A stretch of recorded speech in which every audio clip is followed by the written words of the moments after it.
Welcome everybody to the call today. And today we have an interesting guest, an exciting guest. Most of you would probably have read that she recently got appointed to the Telos board. Her name is Betty. Betty has also been quite a big figure in the media space in Kenya. And today we get to an opportunity to talk to her and to talk about her journey and of course the Telos blockchain. How are you, Betty? Hi everyone, how are you doing? Just to correct you, I wasn't appointed, I was elected to the Telos Foundation board. Yeah. All right, that's great. I think you'll definitely tell us all about that later on. But I think let's start with introductions, Betty. Maybe tell us who you are and how you got to be where you are today. Great. So I am Betty Waitherero. I have a background in journalism and media, and I've been in the media space for a better part of 15 years. During that time, I came across several scenarios where I wanted to make a difference. I got introduced to a fellow called Andy Amadi, and Andy told me about how you can create energy without borders and tokenize that energy. And that got me really interested in how would that work and how would that look like. So as I started exploring energy itself and how to tokenize it, I came across Ethereum blockchain. And from there, we wrote a white paper together, which was published in 2017, talking about how you can utilize money as a tool for collaboration within an economic situation. And yeah, so that's where my interest began. Over the years since 2017, Andy and I have collaborated on several other concepts. We have had several attempts to try and tokenize green energy specifically, and see how it can work favorably for an economy like Kenya. And the reason for this, for our focus, was very straightforward. 51% of all the land that is incident to the sun is in Africa. And so therefore we have a direct immediate source of energy, and that's the sun. We also have secondary sources of energy which come through energy crops. And it would be so sad for us not to exploit that, not to harness that, just to unlock our economies. And so those are the interests that led me towards a blockchain as a technology that can become a tooling platform for African economies. And yeah, so over the years, I came across, as I was doing my self-teaching, I came across EOS systems, and then later on I came across the Telos blockchain and the Telos platform. Yeah, so that's how I got into Telos. Yeah. All right, great. I mean, it sounds like you did quite a lot of research, obviously. So that's kind of interesting to learn that. But just even before we just get into blockchain, Betty, maybe can you tell us a bit about your work in media and policy, and possibly how you even got into the green energy space and blockchain? Yeah, well, everyone has a day job and then everyone has a hobby. So my hobby for the longest was blockchain and energy. Okay, and then my day job, I was working in political communications for the longest. I also did behavioral communications for business, and I also had opportunities to work in the tech space locally, specifically with one startup ISP. And utilized all my knowledge in terms of marketing communications to basically build a strong sales team and sales force. So that was my day job. In general, let me put it this way, I'd write all sorts of articles. I think my favorite type were writing about corruption in Kenya and the different cases that are ongoing in the system in Kenya, the interaction between the judiciary, the suspects, and the mandate of the 5 arms that are dealing with corruption in Kenya. So that's the DPP, the EACC, KRA, the Asset Recovery Agency, and the DCI. So how those 5 agencies interact with the court system, with the judiciary, and the various suspects. Corruption is it's one of those things everyone seems to understand what it is, but not know what it is. It's very funny. You understand what corruption is, but you don't know what it is. And one of the things that I would focus on is trying to explain to people that there has to be a paper trail. A lot of times the EACC will be seen not to be effective because they're not getting convictions. But again, remember, there has to be a paper trail. There has to be a process that is followed. The suspects do have the right to representation. They have certain rights that are enforced by the Constitution, and so on and so forth. So one of the things was just to highlight the numerous complaints that have been made to the EACC and the DPP, and then also show how many of those complaints turned into investigations, which in turn became actual cases brought to the courts. So it looks like, okay, from the media perspective, I'll say this: our media doesn't focus on corruption cases as they should. Let me say it, as they should, before I'm lynched, but as they should. We have a very poor court reporting system, if you ask me. That's just my opinion. We don't focus on cases in the courts and the judiciary as we should. And because of that, we focus on politicians who make statements at political rallies, in parliamentary sessions, and also they come on the media to make those statements. These, many times, some of them are suspects themselves. They will obfuscate, let's call it that. They'll muddy the waters when it comes to their role, the accusations that they are facing, and the fact that they are suspects. And by contrast, we're talking about many suspects here in many cases. In contrast, you have just one DPP, you just have one CEO of the EACC, and these people are individuals who will come on every once in a while and they'll talk about a case that has either been concluded, or a matter that has been concluded, insofar as they are able to do that. Remember, these are the prosecuting parties. They cannot talk about a case unless they, unless the matter has been concluded or within certain limitations. So that was one of the areas that I would focus on in terms of writing, and yes, just explain to people how the case is going. What does this mean? Is it a precedent for Kenya, and so on? And so those are, that was one of my favorite areas of, areas of interest. I kind of, after some time, because my hobby, blockchain hobby, became something that I wanted to focus on full time. And especially I got more and more interested in, finding green energy solutions for Kenya. I started walking away from corruption cases and writing about corruption in 2019, 2020. I think 2020 is the last time I wrote about corruption in Kenya, or maybe 21, I'm not sure.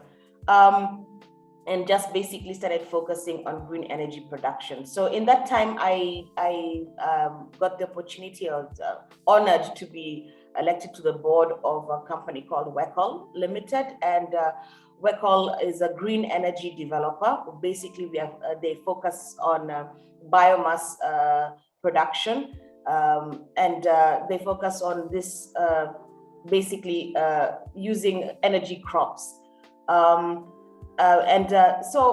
My work with them was basically to utilize the technology, apply blockchain solutions to streamline the operations and to make sure that the system has zero waste. Now, I don't know if people know this, but not all renewable energy is actually green. Yeah, and a very good example. I didn't know about that. Yes, not all renewable energy is actually green, and a very good example is nuclear. um, the methods that you're using have to meet a sustainability standard. They have to meet a specific target in terms of emissions, in terms of waste products, and so on and so forth. So biomass is one of those renewable energy approaches that without that streamlining, it won't be green. It is simply biomass, and the way that you'll do it, that it will appear. And I'll give you an example. For instance, in the UK, there's a company called Drax, DRAX, and Drax used to use coal to combust and provide electricity to the Greater London metropolitan area. A few years ago, Drax decided we're going to become green. And so they switched from coal to biomass. And how they did their biomass is they went to the US, where there's a very huge timber industry, huge forestry is an economic activity. So they plant forests on purpose.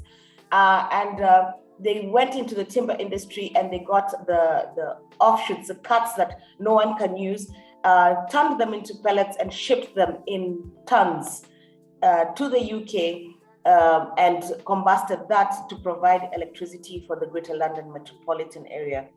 Recently, I think it was late last year, Drax lost its green status as a company. And the reason for that is along the process, there was a failure to account for the standards. There was a failure to meet certain sustainability standards, specifically tied to planting of trees and specifically tied to the forestry aspect of their system.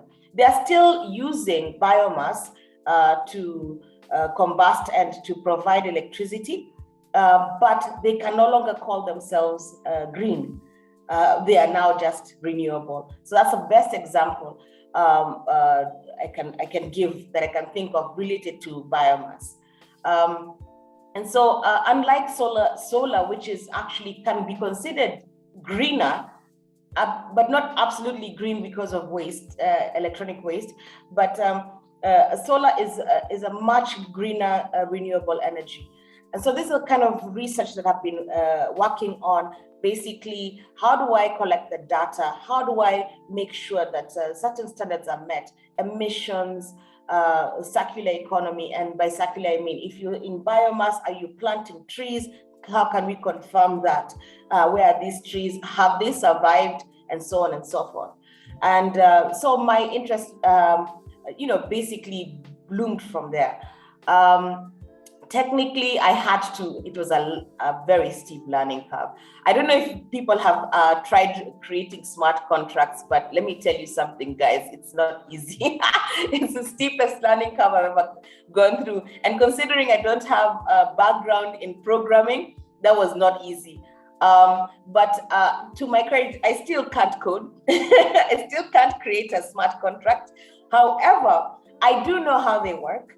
I do know how to apply them. And I think that is the most important thing from a designer's perspective. You need to know how the engineering works so that you know how do you design your decentralized application.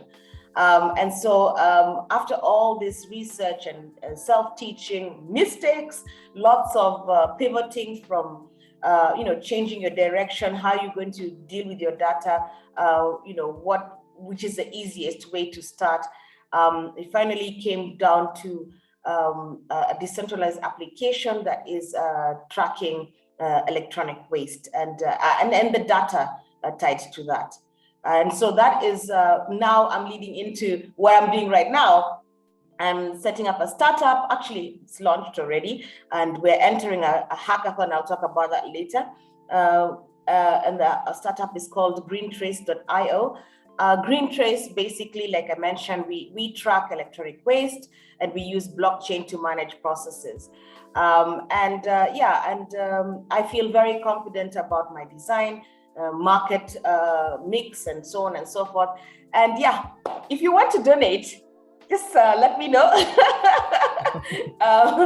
We do need money to build, so that would be nice.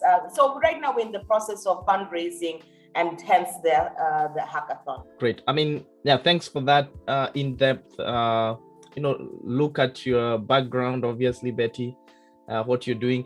And to me, I mean, just listening to you talk about your experience within the legal system and of course with green energy, sounds like your journey was eventually leading into blockchain or building a blockchain solution, because it pretty much solves a lot of these challenges that you're trying to solve. And I want to believe that's the appeal to you that blockchain had, right? I mean, it helps you build a solution, and you can actually trace whether you're really living up to these sustainable goals, for example. Now, maybe just diving a bit into what you're doing with GreenTrace. I mean, how easy is it to implement a solution like that on the blockchain? I know you've talked about the challenges with smart contracts, but in terms of implementation, execution on the ground, how easy, how does that process look like? The interesting thing is it depends on the chain that you select. Okay, so we have quite a number of blockchains that have come up that are capable. They're smart contract capable, and I have studied most of them. I'll tell you, it is not easy to be an enthusiast. You will study everything down to its not just its engineering, but its capabilities. And the reason why I ended up at Telos is firstly, what we call the native Telos is actually the layer 1 protocol.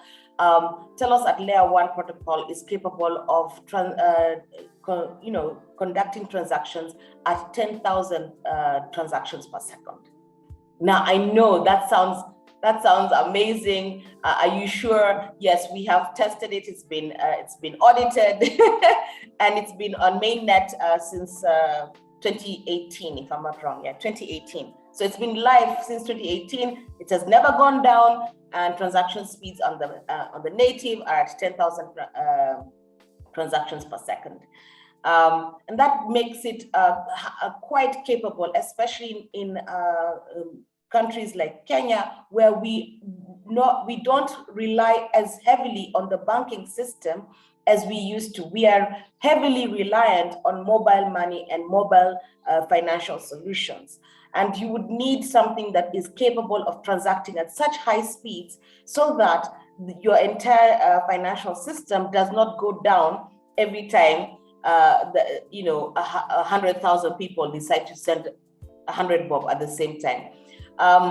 Having said that, now when you compare layer 1 capabilities for Telos with in terms of financial payments with Bitcoin, you'll see that there's a lag time with Bitcoin.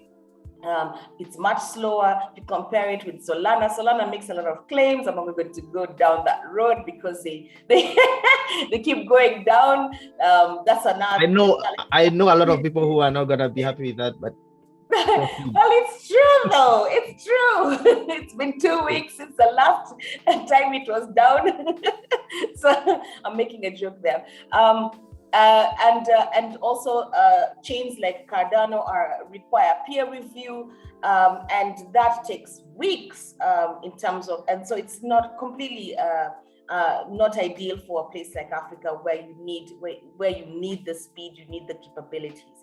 And so that's the first reason why I settled on Telos. Second reason is Telos has the capability, the smart contracting capability, and In this regard, the engineering and the back-end engineering is exceptional. Let me say this, I am not a programmer, I've said that before, but I'm not a programmer. However, the ease in which you are able to access engineering, the back-end, explore it using Block Explorer or EOS Authority, and to be able to record your data directly onto the chain. I mean, this is one of the best blockchains, the easiest to understand, the easiest to utilize that I've come across. For people interested in building decentralized application, this is actually a place where you can find a home, let me put it that way. And one of the best and simplest applications is called Sensor D app. I'll give you the link for that, yeah? And Sensor D app is an IoT smart contract deployment. You can do it at home. You just need a Raspberry Pi board, a simple temperature sensor, yeah, and a battery kit, right? And you can actually create the smart contract within 30 minutes. The total cost for you to do all of that in Kenya, I've calculated, it comes to about maximum $50. And you're able to send the temperature in your room to the Telos blockchain. So that just tells you, if you can do it by yourself with no prior programming knowledge. Note, I'm not a programmer, no prior programming knowledge. That tells you that more complex approaches are actually quite executable, especially if you have the right engineering team. And so that, let's circle back to GreenTrace. GreenTrace's approach starts simple. I have to be honest, it has taken me the better part of the last half decade to create this concept. So you'll excuse me if I protect the intellectual property here and there. Yeah, sure. But having said that, tokenizing green energy and ensuring sustainability is something that is doable. It's just that the execution, how would we do it? Like you're asking, how would we do it? Has been the issue so far. And in my view, having an immutable platform such as blockchain is the best way to ensure that sustainability standards are met. If you check what the United Nations Global Compact puts out as the targets, so every company in the, well, those who are willing to sign up to this, companies around the world are allowed to set science-based targets in terms of emissions, in terms of their sustainability practices, okay? And I think you've seen in the papers more recently that Safaricom is one of these companies that has a sustainability charter that they're creating, okay? So how would Safaricom prove that they are meeting their targets? How would Safaricom ensure that their targets are consistently met? One of the best ways is to have a database where those inputs are consistently being created. And one of the best ways to do that is to have an IoT system that is automated, so that sometimes, I'll be honest, again, let's talk about corruption. People will put in their own values and they'll put in their own figures. But if you automate things, yeah, now we know, okay, you've been running this machine for far longer than it's supposed to be running. You're wasting water here. You're wasting electricity there, and so on and so forth. And so that is just one example, using IoT-based sensors and that communicate directly to blockchain. So having said that, the work I intend to accomplish with GreenTrace focuses mainly to start with solar. And we're just going to encourage people to keep track of the electronic waste that is associated with solar. And I'm talking about when your products, your solar lanterns, for instance, are no longer functional. What do you do with that? Do you toss it onto a heap, or do you recycle that? And how, what practices do you have towards that? Just very simple, it's a place to start. And from there, because the solar market in Africa is quite large, remember that a large proportion of our country does not have access to electricity. So we're using solar lanterns, and we're using biomass for our cooking and our energy needs. That's a large percentage of the country. So those two tied in together are the two areas that we want to start documenting and tracking in terms of collecting the data and logging it onto the blockchain. And so that's how GreenTrace plans to enter the market. So yeah, that's having said that, Telos again is one of the best places for an application like that, because Telos does have the lowest energy, energy consumption for a blockchain tracked globally. And we are tracking that. And we have set up an ESG committee that is keeping track of the emissions and our consumption, energy consumption. And this is in response to the complaints. There have been a lot of environmental concerns around blockchain technology and its energy consumption, specifically Bitcoin. Yeah. Yeah, thanks, Betty, for that breakdown again on GreenTrace and what you're doing. Just one question on GreenTrace: is the product operational already, or are you planning to launch? Is it already operational? Yes. So we are going into demo, and for the demo we are creating. We intend to participate in a hackathon that's being hosted by Telos Foundation, and that hackathon is currently ongoing. Actually, registration is ongoing. Let me pitch it right here. So first prize is 100,000 Telos, which current value is about $250,000. And second prize is about 50,000 Telos, and third prize 30,000 Telos. The hackathon has its own rules. I'll share a link with BitKE, sorry. And basically anyone above the age of 18 is eligible to enter. You just need to have a decentralized application that you wish to build on our Telos Ethereum virtual machine, or rather utilize Telos Ethereum virtual machine to deploy a decentralized application. Basically it's everything. You can do an NFT project, you can do video games, you can do tools that are going to enhance the utility, for instance, identification, know your customer facilities, and so on and so forth. The categories are very wide. They're looking everywhere for developers. I am looking in Kenya. I hope I find some. I hope you register. It's a great opportunity, and there's a lot more up for grabs, even over and above this hackathon. So GreenTrace will be participating in this hackathon as well, and we are preparing our demo for the hackathon, and of course all the other materials that are necessary. Your pitch deck, a good pitch, and of course your screenshots, your slides, and so on and so forth. So I'll give you the link where you can go and check out the rules, the requirements for entry. Registration is still ongoing all the way up to 7th of March. And then thereafter, registration closes and you're going into a judging period. If I'm not wrong, the judging period should end around the 14th or 16th of March, whereby finalists are selected. Now, here's where it gets interesting. There is a conference called Consensus, and it's going to be hosted in Austin, Texas this year.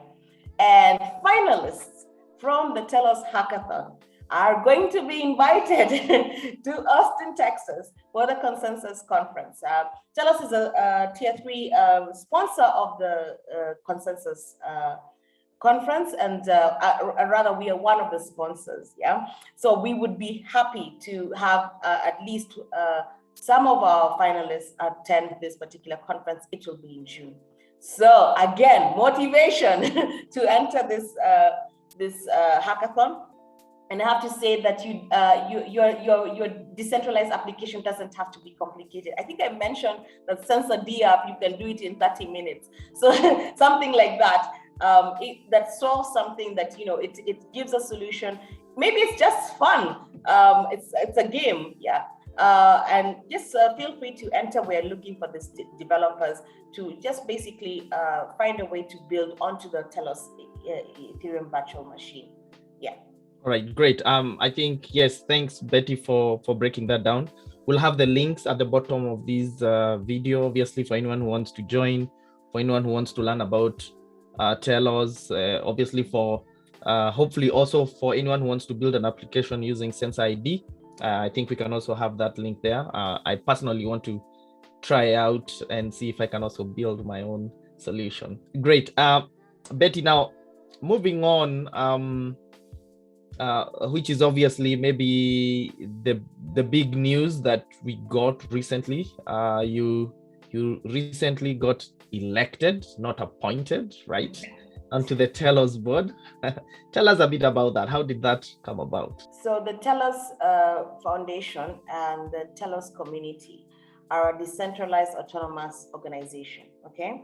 And this decentralized autonomous organization runs a platform called Telos.net. Telos.net network is a company run by a DAO, all right? So the decentralized autonomous organization set up a foundation called Telos Foundation that does a day-to-day maintenance, running, and interaction with the community in terms of the community needs.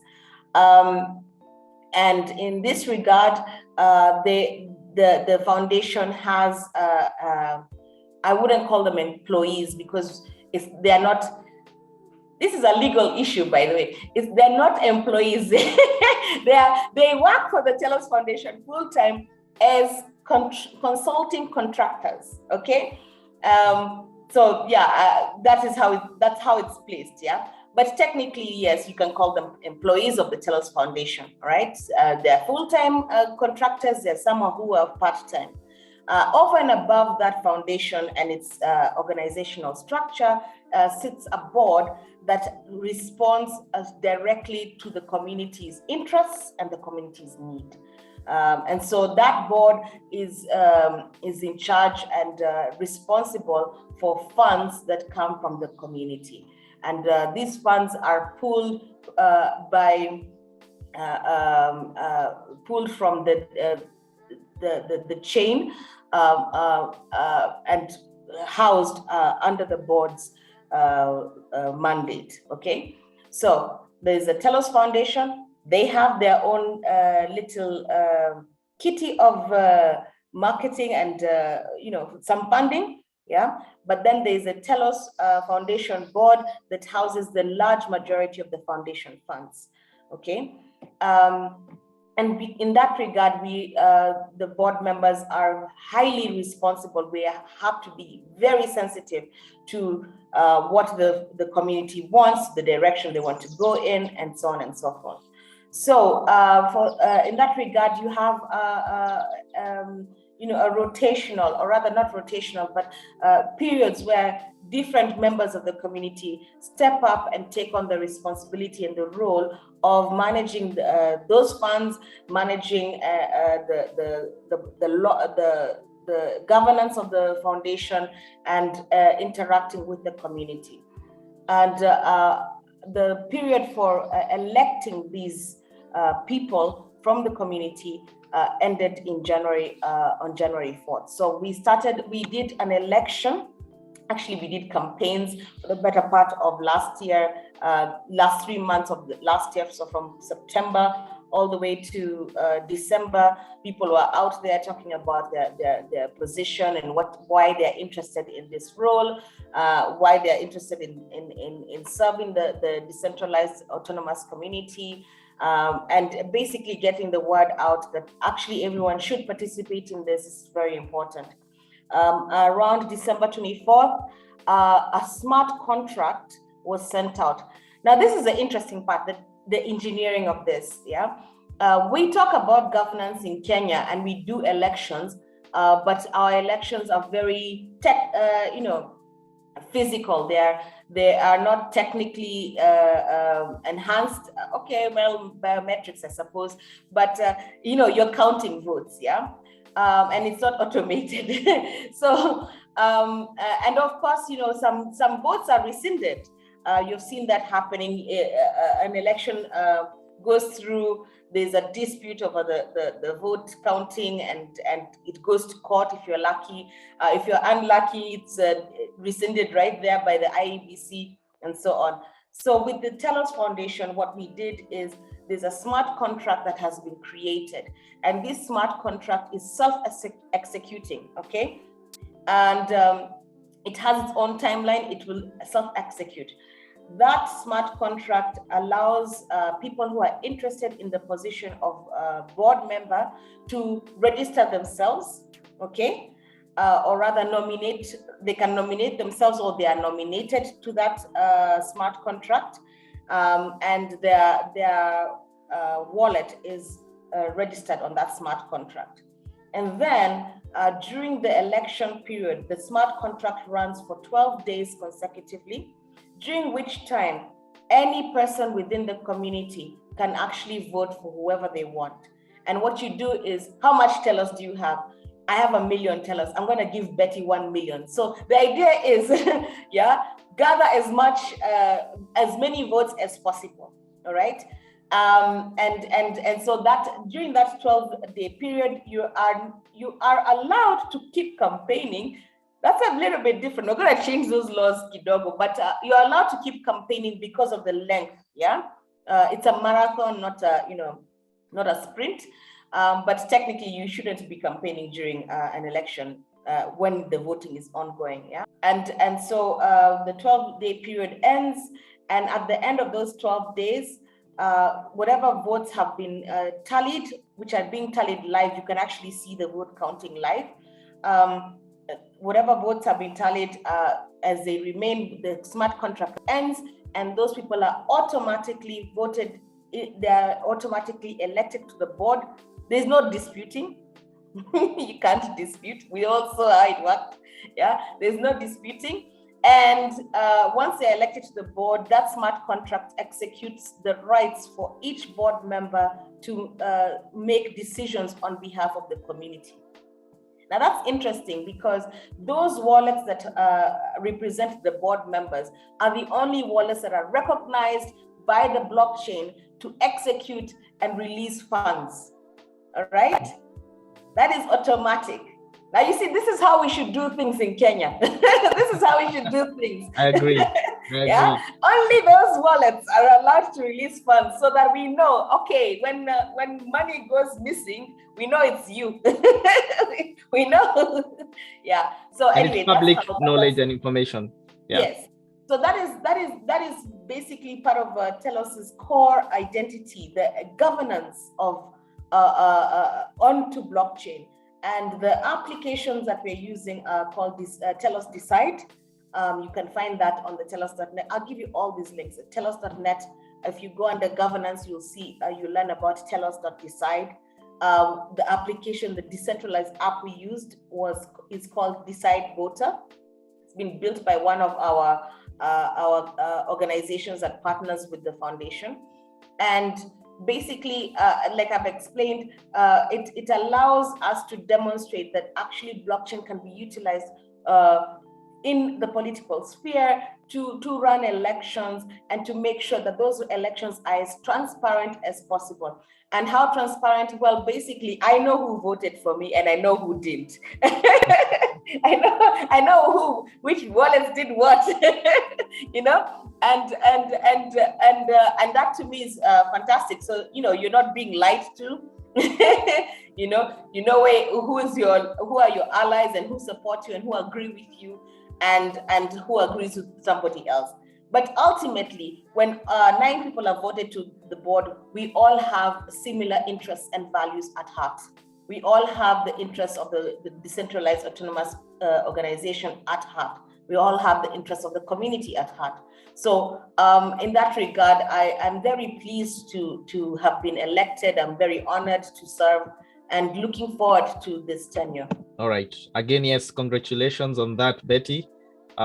Let me just ask this. How many women are on the Telos board? Good question. We are 3 women. Yes, we're 3 women. So how many? Wait, 3 women, yeah. Yes, 3 women, 6 men, two people of color. One's Sukesh is Asian, but he lives in Sweden. Betty's African, she lives in Kenya. And basically, yeah, that's a kind of mix. We all come from very, very different backgrounds. We have people who are engineers. We have people who are they come from the legal fraternity. Some have, some have come from investment background. Some are media based. Others are marketing based. And so the mix is quite delightful, if you ask me. We definitely have the right kind of collaborative mix. That doesn't mean that we don't disagree. We just don't end up in fist match. I don't see it happening. Like I said, you have at the core of it, you all have similar values and interests. And this is not the place to come and have those kind of fist fights. Yeah. Mm. All right, great.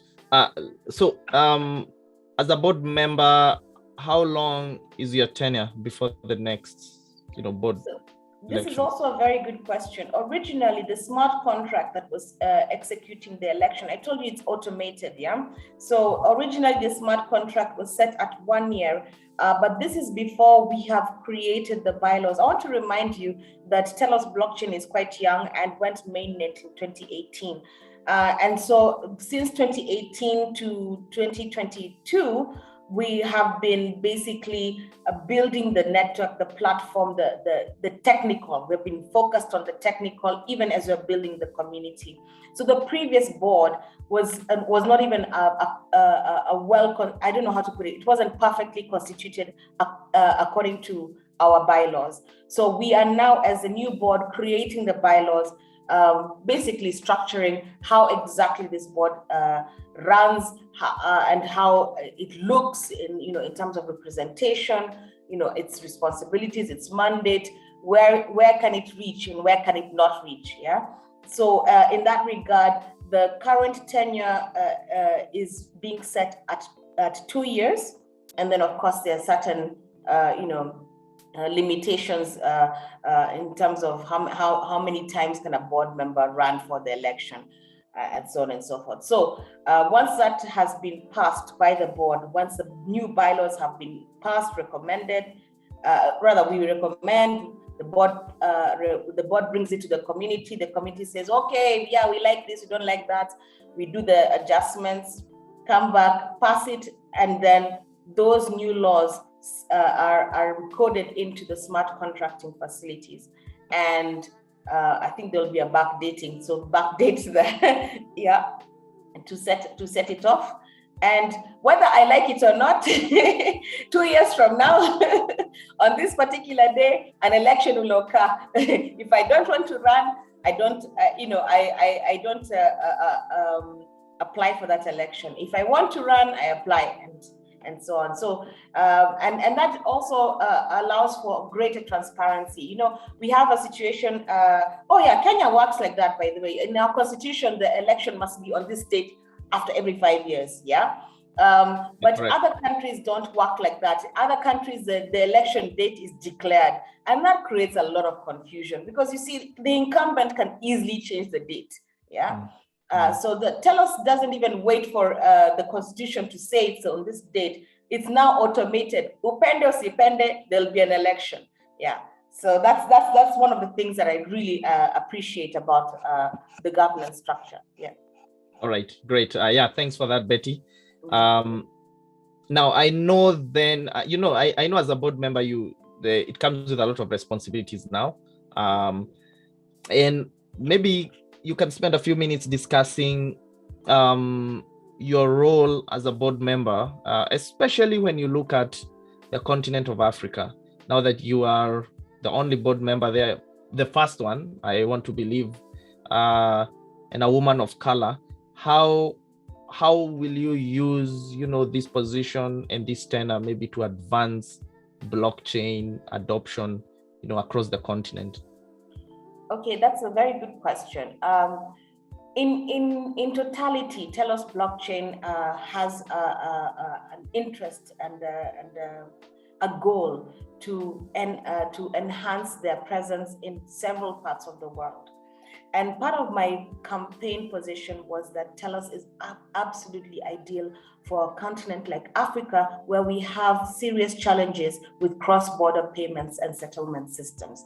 And I think you understand what I mean by that. Right now, if you want to send money to Nigeria, how will you do it? You see, that is very simple. We know how to send money to Tanzania, to a Tanzanian number, but how do you send it to Nigeria? So cross-border payments and settlement systems. And Telos blockchain has the capabilities to actually unlock this entire continent very rapidly. And the beauty about that is, firstly, we do have great GSM penetration in Africa. We do have a high understanding of mobile money technology. And so just utilizing Telos and its great capabilities in terms of its speeds, transaction speeds, and the fact that you cannot receive transactions, it would make Telos absolutely perfect for this continent. And so that was one of my campaign positions. My second campaign position was environmental sustainability and governance, which we have talked about extensively. And so, having said that, Telos Foundation has set into motion outreach plans to actually penetrate Africa. One of the outreach plans includes creating centers within Africa that focus on finding developers and also, more or less giving Telos blockchain visibility. In many ways, that is just basically in the short term, but in many ways that is a fantastic step, given the kind of presence that Telos has globally. And as I mentioned, it is a new blockchain, but it has incredible capabilities. And so we hope that as we focus our funding and our interest in different areas around the world, Africa also picks up and takes the opportunity when it comes to blockchain and cryptocurrencies, and also takes a look at Telos. I have to say that for a continent that is absolutely suited in terms of banking and finances, absolutely suited for blockchain, we are really resistant in terms of government. Yeah, and the reason for that would be I think that it's just you're resistant to technology. Yeah. I don't see that blockchain is any more, and this is my opinion before I'm shot, I don't see that blockchain is any more, any more or less risky than fiat, especially in Africa. But more importantly, our local currencies are not stabilized sufficiently by fiat currencies. Most African countries are backed by the US dollar or the British pound.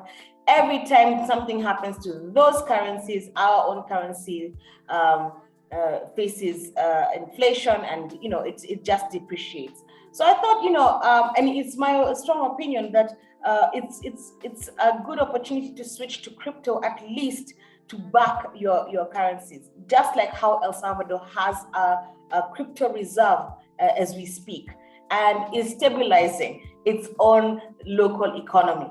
I think that, yes, Kenya should consider, investing in Ethereum or Bitcoin just to stabilize its own local economy, and to utilize these technologies to just, kind of bring a little bit of normalcy to the local currencies. So this is how I see Telos becoming, making inroads into Africa. And having said that, we have brought proposals to the foundation in terms of having discussions around, should we create a center of excellence in Africa? That actually went down very well. Should we create a center of excellence in Africa? Should we invest in more outreach and community focus to build community for Africa, and so on and so forth? And this hackathon is part of that. Like I mentioned, you have a lot of funding coming through for devs who are willing to built onto the Telos Ethereum virtual machine. And like I said, it doesn't have to be complicated. You don't have to solve the world's problems. You can do a game and it's still a good idea and you'll still get the support. And so this hackathon is called Telos Spark. Telos hackathons are going to be running 3 times a year. This is the first one. There's a second funding opportunity. It's called Telos Ignite. Telos Ignite offers up to 12 million Telos in grants to developers from around the world. And so I'm actually kind of honored and thankful that you've hosted me on your podcast. I hope that you can help me get out the word to Africa, to Kenyans, to developers around the continent to just have a look at the Telos blockchain, see if they can build something that they feel it's useful, it's worthwhile, it's something that they would want to work on, and tap into these funding opportunities for the benefit of their build and the engineering. Yeah. All right, great. Again, yeah, thanks, Betty, for the breakdown. I'm sure all the details that you've mentioned, we'll have them again listed below this video. Again, I have to mention this, Betty. Looking at your experience in media and policy, and you are well aware of the challenge of regulation, on the continent. Are you also looking at maybe leveraging your experience in that space, at least helping, push these conversations within the regulatory space as well? Well, okay. So one of the things that is very interesting that you've asked this question at this particular time, because as you know, 2015, the central bank decided, made a declaration that, that they will not be regulating the digital digital currencies, specifically crypto. And from there, BitPesa went, I think you guys remember BitPesa? Yes. BitPesa was one of the first. I was actually there when that happened. I was working with them on some projects, so it was very important. I mean, you can actually speak from your own experience. It really impacted the space. And the fintech community has been pushing for the longest for the central bank to ease on its position, to no avail. Several times, Governor Njoroge keeps claiming that he doesn't understand blockchain. And I think that, somebody who has, and this is not a personal dig, it's just an observation, somebody who has a PhD should be able to understand the way digital ledger technologies work after 5 years. So having said that, recently, and actually it was yesterday that I saw this, the central bank has put out a document where they're discussing central bank issued digital currencies and how they went about examining this opportunity for the CBK and what was their conclusion. And I think their conclusion is we'll wait. Let me summarize it. We'll wait and see. Wait and see. Yeah. And this is okay. Let's put it this way. It's nice that they thought about it. It's also nice that back in 2018, the blockchain task force also thought about it and produced a document for the CBK, which I'm sure is not gathering dust. Somebody might be reading it.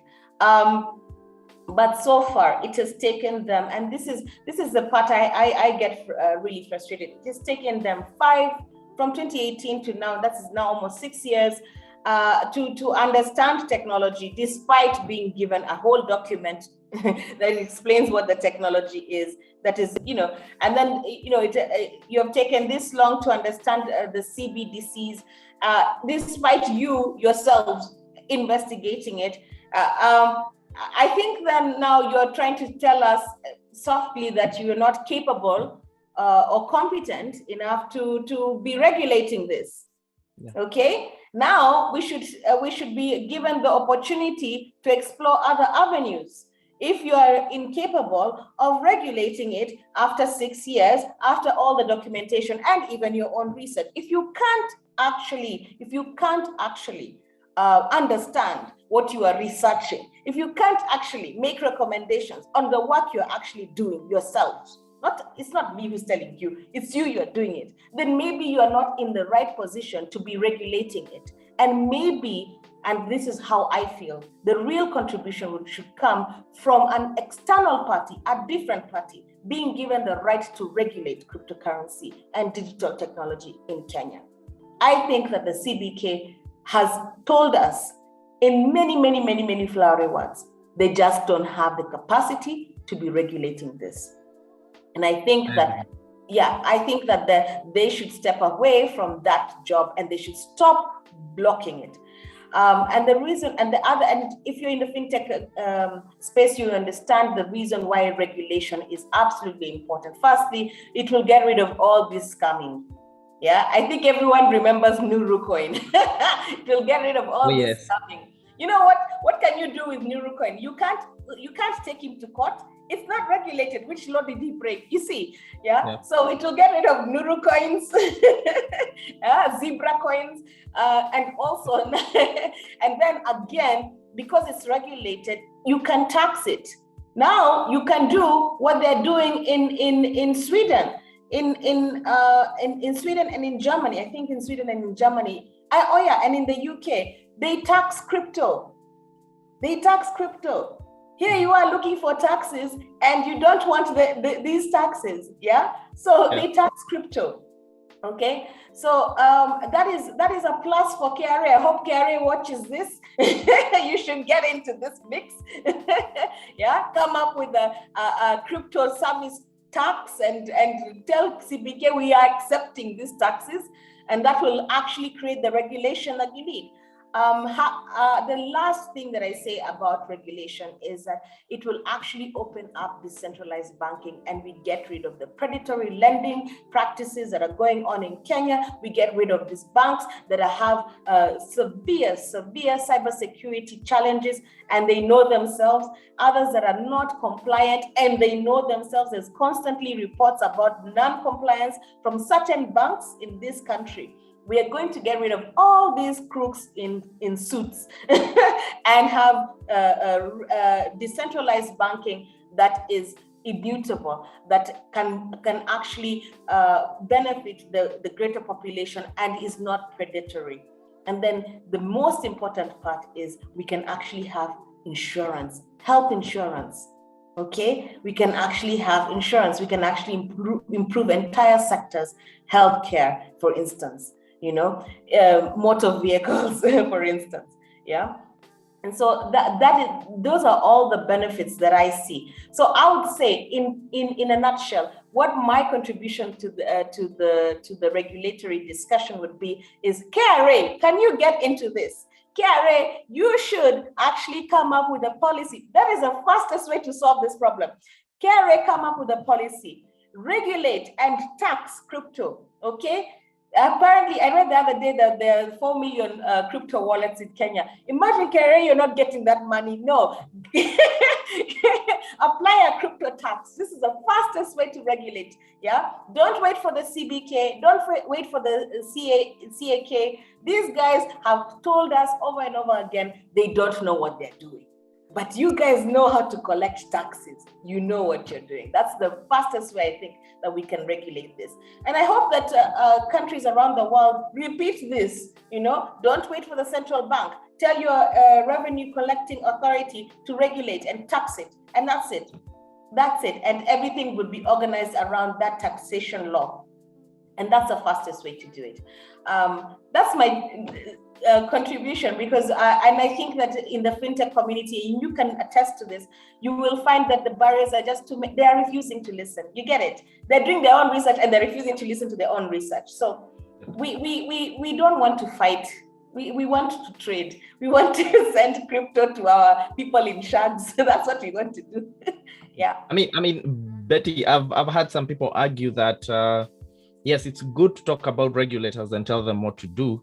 Mm-hmm. But what can we also do in the crypto space? How can we contribute to this conversation, to these regulatory conversations that we need to have with them? Is there something we can do? And I want to maybe push that to you. What can you and me? Like I mentioned, my stance is that the fastest way would be KRA. So in my view, I think the best thing to do is to open up discussions with them. Like, we create a stakeholders forum, and as stakeholders and interested parties, let's have a conversation with Carrie. Let's have a conversation around creating just one amendment to the Payments Act. One amendment to the Payments Act in favor of Carrie collecting taxation from crypto. Realistically, though, they apply the digital service tax. I don't even know if they're able to collect that money, because what are you doing? Realistic taxation. And I think that if you tell crypto holders, listen, you will be free to open and operate your exchange in Kenya as long as you pay taxation of 5% in total, they will open. They will do it. So I think in the crypto space, this would be the next step. I think that at some point we had a blockchain association of Kenya as stakeholder forums, as stakeholders and interested parties. Let's come together and let's try and talk to Carrie about it. Let's tell them, listen, guys, we want to pay you, but we don't know how. We don't have the rules. Yeah. So we want to pay taxes so that we can, legally do our businesses. And I think that Carrie will listen. Yes, and of course, it's nice if CBK was a fly on the wall in that conversation, but I'm kind of tired of talking to people who say, no, I don't understand you. I don't understand you. For 6 years, I'm okay. You don't understand me. Let me find those who are understanding me, and let me speak the language that they are speaking. Yeah. So I think the first people who would be interested in having a conversation with the crypto investors and interested parties would be the Exchequer. Yeah, and I think that's a very good place we can begin our contribution. Let's have those conversations. I like that. I think that's a good place to begin the conversations. Let's get the associations, the blockchain associations. Let's have these conversations, because the world is moving fast and it's not stopping. So we don't want to be left behind. We pioneered M-Pesa. But it's unfortunate that we are being left behind in this crypto space. Unfortunately, we should have been the ones to see this. Like you said, it's taken CBK almost actually 7 years now to. Yeah, if you come from 2015. Start having these discussions. Yeah. Yes. Actually, I'll call it. I'm counting from 2010, because I know by 2015 they've been talking about it for 5 years. Yeah, for them to come up with the regulation. Yeah. So from 2015, if you count it all the way to 2022, I mean, what are you doing? Why should something that a child, and I'll say this and I'll keep saying it, a child born in 2015 is now 7 years old and can explain crypto and use a wallet. So what is this? Yeah. So there's no longer. They're born in a country where they're surprised there still isn't regulation, right? It's almost ironical. I mean, at least give an inch. Other countries are giving inches. They're saying, okay, it's not illegal to have crypto, but we're going to tax you. That's an inch. Other countries are saying, well, okay, we're going to put Bitcoin as an EBT class, they're giving something. Russia is saying, okay, we are going to allow you to purchase Bitcoin. And so other countries are giving inches. And this technology is not new. It's been around since 1991. So I don't see why there's no inch after 7 years. You even did your own research. Why? An inch would be, listen, guys, you can have these organizations, you can have these businesses, the exchanges, but these are the rules for the exchange. Now you see that makes sense. Okay, or they can step down a bit. They say, okay, listen, we stopped the banks from allowing crypto to move funds to move in and out. We're gonna let you move in and out some funds, but only this much, an inch. Give us an inch, and that's my view. Which is why I just said, let's bring in Carrie, because Carrie wants more than an inch. They want a mile. At least we'll get somewhere. That's my view. Yeah. All right. Just one more question on that. Do you feel also that some incumbents are also contributing to this resistance? In this case, I'm talking about, companies like Safaricom, where they'll not let you plug a wallet or use a service if it's crypto related. Case in point with Bitpesa, right? They were the ones actually, because I know a bit of what happened. I also did have a discussion with the first wallet in Kenya called Kipochi, and the CEO said the problem, actually, most of the challenges came from the Safaricom, who actually pushed for them to be shut down. Do you feel maybe also the problem could be with incumbents? Okay, so I've said this before on Twitter. It's my opinion. Let me be careful at this point. I don't have money for a lawsuit. But anyway, this is my opinion. There are two ways of looking at it. Yeah. Firstly, Safaricom seems to have a network that is not meeting compliance, if you ask me. Yeah. And the best way to observe this is through how you can't verify who is the owner of this wallet. Yeah, they don't have a proper verification. You're using ID, but you're using ID number. Yeah. So and then also you can't verify the flow of funds. Yeah. You can say it went to this account, but you can't verify after that it disappears. It's with crypto, it can go all the way to Russia. We'll still find this traceable. Okay, it's not anonymous. Does not mean untraceable. It's traceable. So there's that.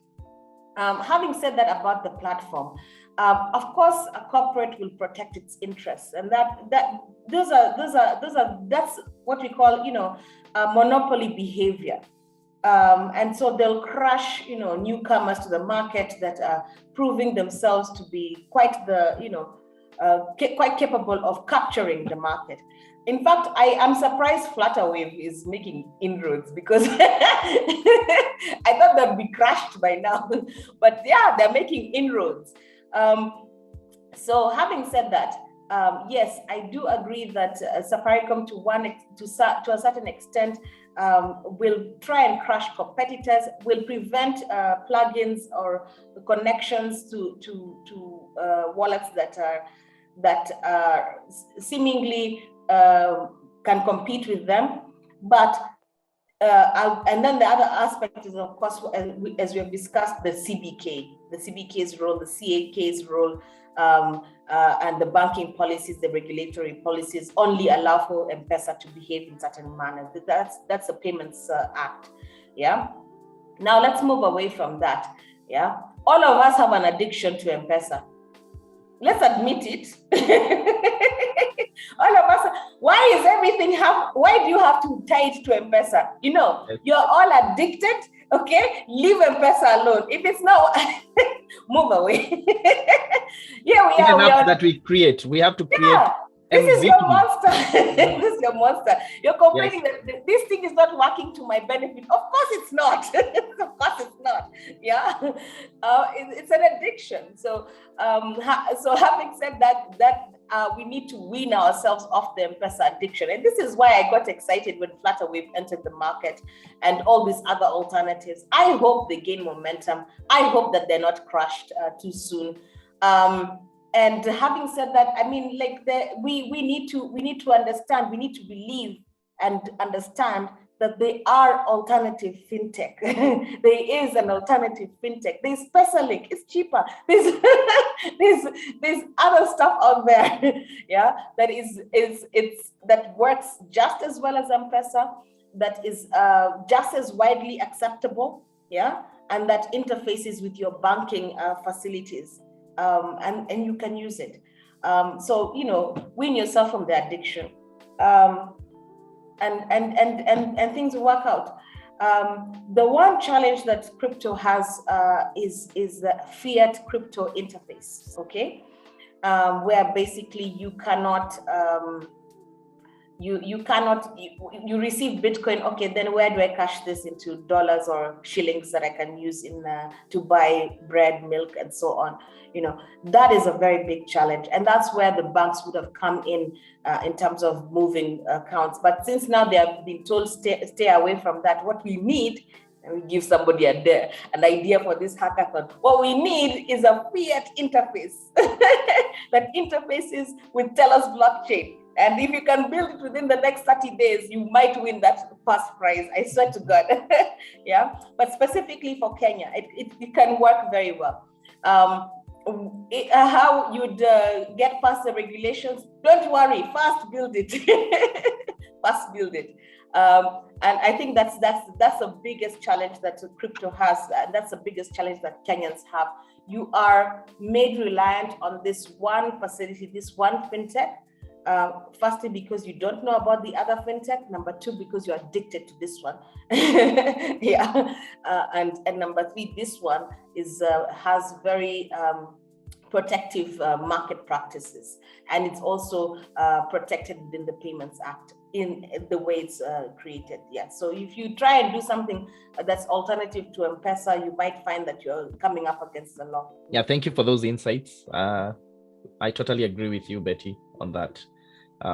Now, as we wind up, Betty, maybe I'd like to ask, as a woman who's in this space, obviously, vocal and, who's building solutions, who see where problems lie and how we can solve them.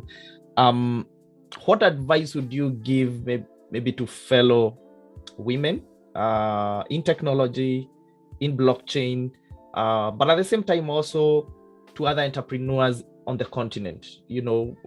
I've had entrepreneurs say African entrepreneurs face very unique challenges when building. And you are that one person who's building a solution and making it work, sitting on a board. What advice would you give to people who are building, entrepreneurs who are building, young people who are trying to come up and solve some of the challenges that we are facing on the continent? And also maybe you can also address women as well on that.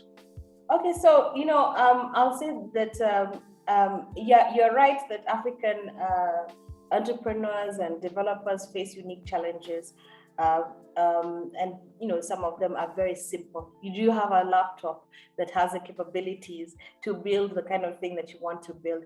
My laptop currently does have those capabilities, but only insofar as my skills are. If I needed more, I'd need a sysadmin, I'd need servers,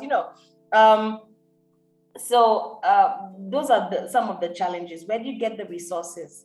And this is the first thing I'll say. Women or men, if you're interested in tech, pool your resources together.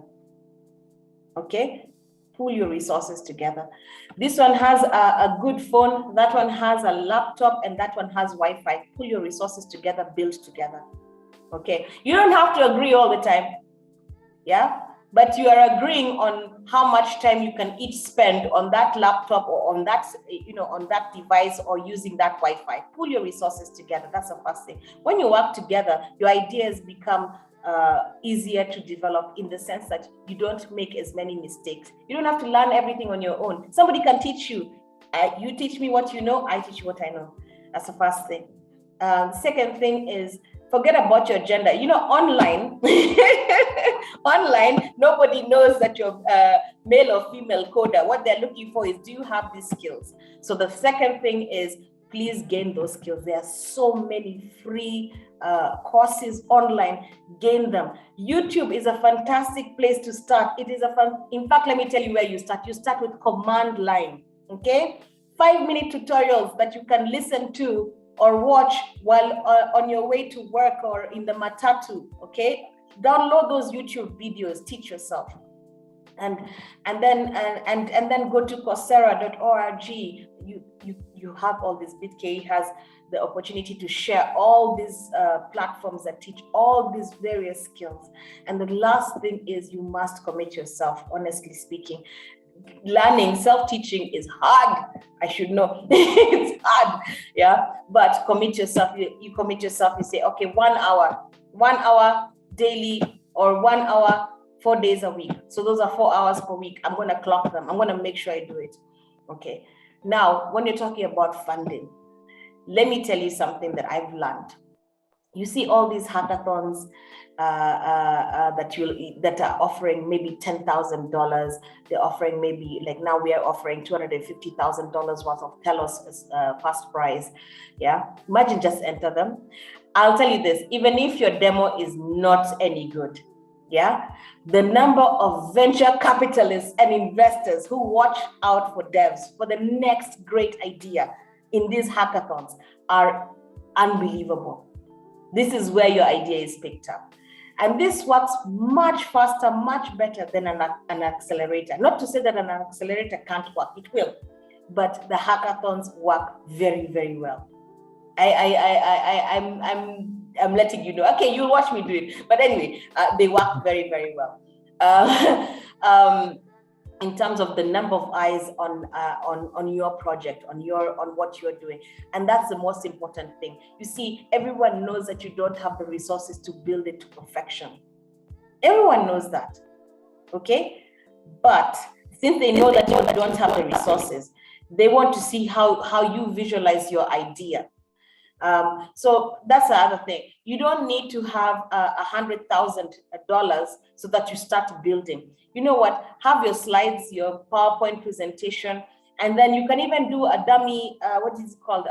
Dummy window, yeah, where you're just demonstrating the technology, how it normally works, and then you superimpose your slide on it and say, okay, this is how I want it to work. You don't have the tech yet, because why? You can't afford the engineer, or you can't afford to pay for the engineering.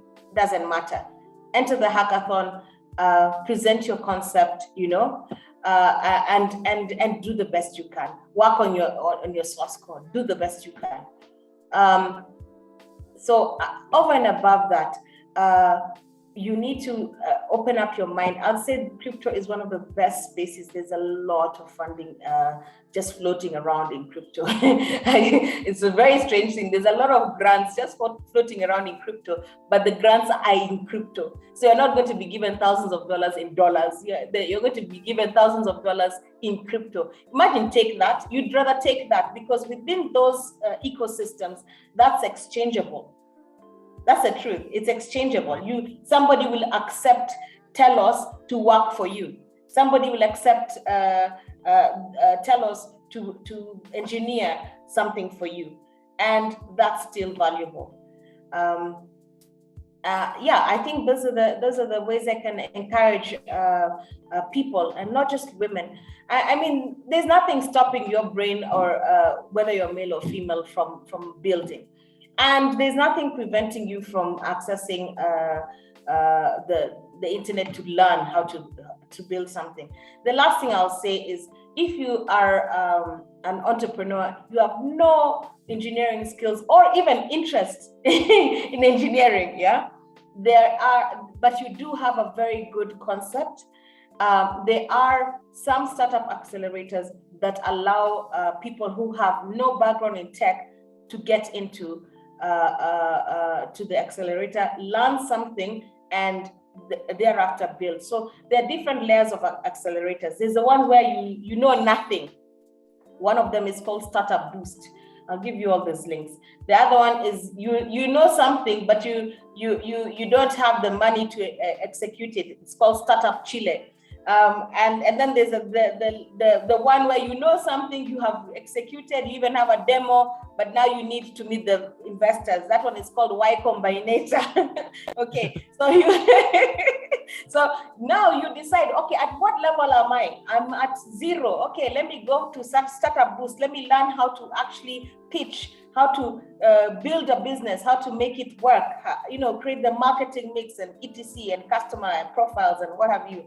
Okay, but the best advice I'll give everyone is, it doesn't matter your age, it doesn't matter your background, it doesn't matter your gender.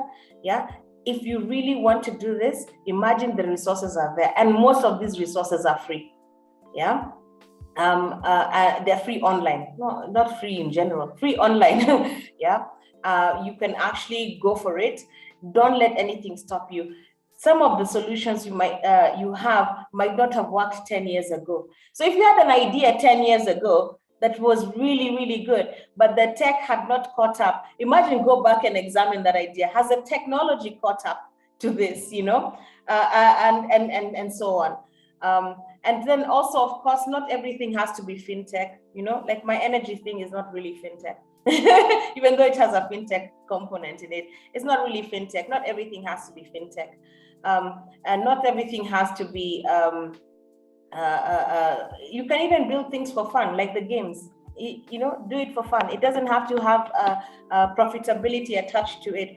This is why I am always pro NFTs, because I have a very large collection of artwork. And I'm sure people will be like, that's a waste of money. But to me, I'm supporting artists. I'm supporting their creativity. I'm allowing people to go out and do something that they really enjoy, and then they give me the pleasure of sharing in that work. So like I said, not everything has to be about the money. Some of it could be about your passion. Some of it doesn't have to solve anything. It doesn't have to. It could be for fun. And the last thing is, the crypto space is not the only place where you'll find decentralized networks. So if you really just need one, maybe it's for academic purposes, there are other decentralized networks out there, and I think that works very well. There's one last thing I'll say in terms of an idea, and now I'm giving an idea. Yeah, I really want to see social media for children. I really want to see a social media for children. Every social media app out here is from 13 and above, and little kids don't have their own places. You know that? So people have forgotten that YouTube is actually a social media. So you have all these kids, small kids on YouTube, or rather they're watching YouTube, but they are being exposed to adult content a lot, like TikTok especially. TikTok was supposed to be for kids, but there's a lot of adult content, yeah? I'd like to see social media for children. And I think that, crypto is or blockchain is a great place for something like that to be built, because you can actually restrict access in terms of content creators. You can actually verify content creators and restrict access. I'd like to see something like breakthroughs in terms of technology to happen in the blockchain space. Great. I mean, thanks, Betty. I think you've really, I love those points where, you're helping us see that, we are at a time, some people call it the creator economy, where you can now build whatever you want. The technology now is there to help you, pursue your passion and do it the way you want. There are no boundaries anymore, and the blockchain allows that. Thank you for those nice tips as well, for African entrepreneurs and builders. There are so many young people who are coming up. They're trying to figure out, how do I get started? And I would tell them, start with Telos. Start with the hackathon. Start with building solutions. And you're in a position to win these grants, right? And maybe stand a chance to actually build a solution that reaches many people. As we close, Betty, maybe any last words, to builders, maybe to people who want to join Telos, people who want to follow you and see what you're doing, and also maybe you can, tell us where we can reach out and maybe follow you and learn more. Okay. The last thing I'll say is, blockchain so far has locked out the global south because of one, energy production needs. So that, for instance, Bitcoin has high energy consumption. The ASIC miners are very expensive, and that has pivoted Bitcoin away from its white paper intention, which was to unlock for people who are in the global south. So we are using, for instance, we are sending money and receiving money, but we are not gaining in terms of mining coin. We're not gaining the investment power. We're not even gaining the energy power, because you see, if you need more energy, then you create avenues to have more energy. Yeah. So tapping into resources like solar power, we're not even getting, that opportunity to unlock our own economies using those technologies the way they're supposed to. Technologies like Bitcoin and Ethereum ended up being extremely Western focused, despite the intention being it should be global, it should be inclusive, and what have you. Yeah. But Telos has been built with all those things in mind.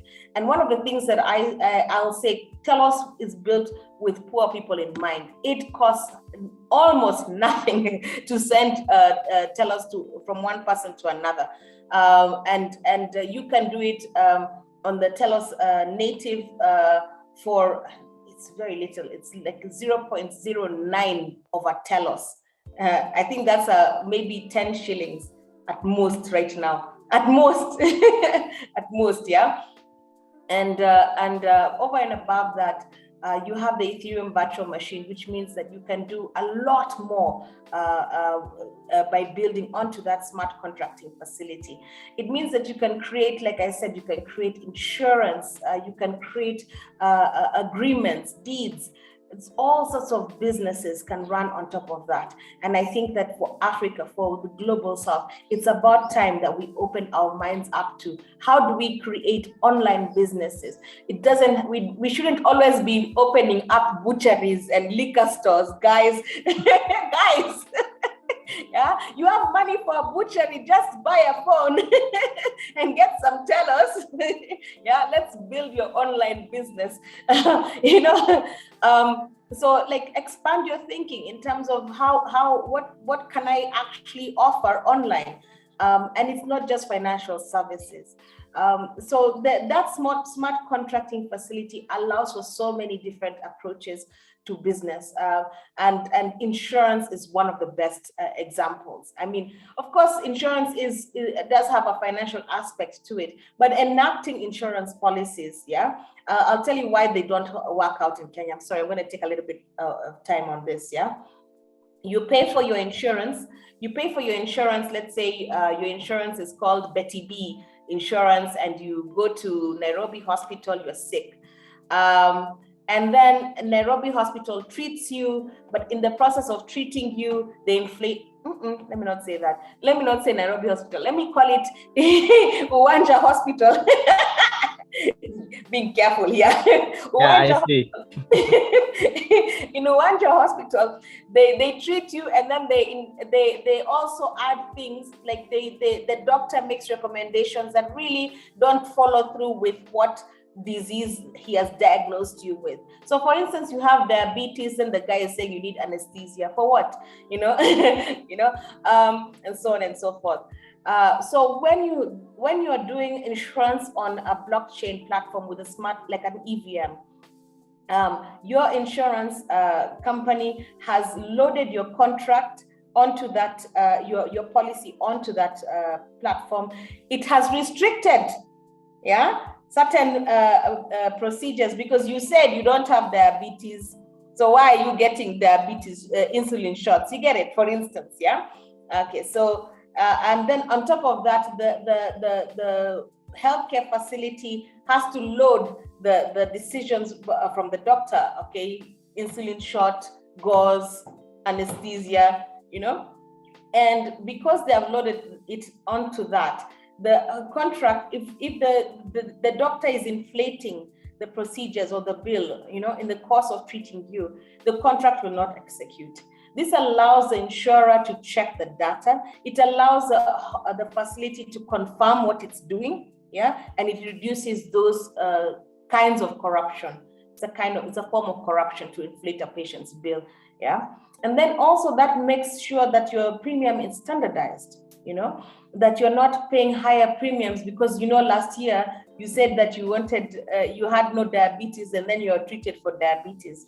You see, things like that. This is just an example. So insurance is just one of the ways in which smart contracting facilities can actually open up healthcare for a lot of people, because now you don't have those kinds of frauds happening where the insurer is paying out more money or the insurer is refusing to pay out, to the facility, and so on. So I think these are some of the examples. of businesses that you can build instead of building a nyama choma joint, instead of building a mall, or a wines and spirits. Yeah, wines and spirits, M-Pesa outlets, you guys, let's have some imagination out here. Yeah. And like I said, think big, start small. There's a community. If you are able to sell to the community, pitch within the community, that is how you grow your customer base. These are just a few of the ideas. So I would encourage Africans, especially because we have the right conditions here, to just have a look at the Telos blockchain and what it's capable of, and in terms of unlocking your own potential and transferring the value of your ideas, your goals, your ambitions onto the blockchain. I'd encourage you to have a look at that and not be left behind yet again. This is now Web3. We're going to be left behind again, Web3. Okay, so computers were left behind, internet were left behind, layer 1, blockchain left behind. Now layer 2 is already out. They have been left behind. Web3, we should not be left behind. I don't agree with that. I think that we have to put in the effort to actually, take advantage of this technology and try and make it part of our economies. All right, great. Thank you again for that. Now, Betty, for someone who wants to follow you, maybe they would like to get in contact with you, how can they get a hold of you?